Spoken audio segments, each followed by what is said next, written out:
വയനാട് കേണിച്ചിറയിൽ നിന്ന് പിടികൂടിയ കടുവയെ തിരുവനന്തപുരം സുവോളജിക്കൽ പാർക്കിലെത്തിച്ചു. വിദഗ്ധ ചികിത്സ വേണ്ടതിനാലാണ് കടുവയെ തിരുവനന്തപുരത്തേക്ക് മാറ്റിയത്.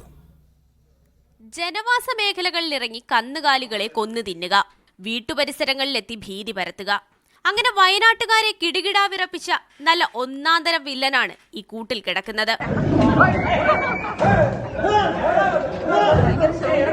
സ്വൈര്യവിഹാരത്തിനിടയിൽ കഴിഞ്ഞ മാസം 24-ന് വനം വകുപ്പ് സ്ഥാപിച്ച കൂട്ടിലകപ്പെട്ടു. പിന്നാലെ നടത്തിയ പരിശോധനയിൽ പ്രായാധിക്യം മൂലം വേട്ടപ്പല്ല് നഷ്ടമായതും ആരോഗ്യ പ്രശ്നങ്ങളും കണ്ടെത്തി. ഇരുളത്ത് 13 ദിവസം ചികിത്സ നൽകിയ ശേഷം വിദഗ്ധ പരിശോധനയ്ക്കായി ആരംഭിച്ച യാത്രയാണ് തിരുവനന്തപുരം മൃഗശാലയിൽ എത്തി നിൽക്കുന്നത്. ഇപ്പോൾ തൽക്കാലം അതിന് 21 ദിവസത്തെ ക്വാറന്റൈനിലായിരിക്കും സൂക്ഷിക്കുക.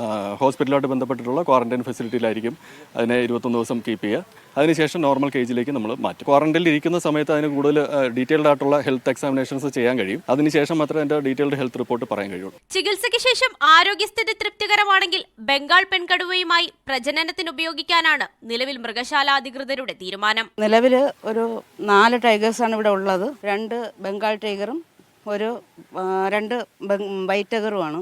അപ്പോൾ ഇത് വന്നിട്ടുള്ളത് മെയിലാണ്. 4-5 മാസം മുമ്പ് നമുക്കൊരു ഫീമെയിൽ ടൈഗറിനെ കിട്ടിയിട്ടുണ്ടായിരുന്നു. അപ്പോൾ ഇത് മെയിലാകുമ്പോൾ അതൊരു നല്ല ഒരു ഇതാണ് നമുക്ക് കിട്ടിയിരിക്കുന്നത്. എന്താണെന്ന് വെച്ചാൽ ബ്രീഡിങ് സാധ്യമാകുമെന്നുള്ള ഒരു പ്രതീക്ഷയിലാണ് ഇപ്പോൾ നമ്മൾ. പുതിയ അതിഥിക്ക് ക്വാറന്റൈനിൽ കഴിയാൻ ആധുനിക സജ്ജീകരണങ്ങളോടെയുള്ള കൂടും മൃഗശാല അധികൃതർ ഒരുക്കിയിട്ടുണ്ട്. മീഡിയ 1 തിരുവനന്തപുരം.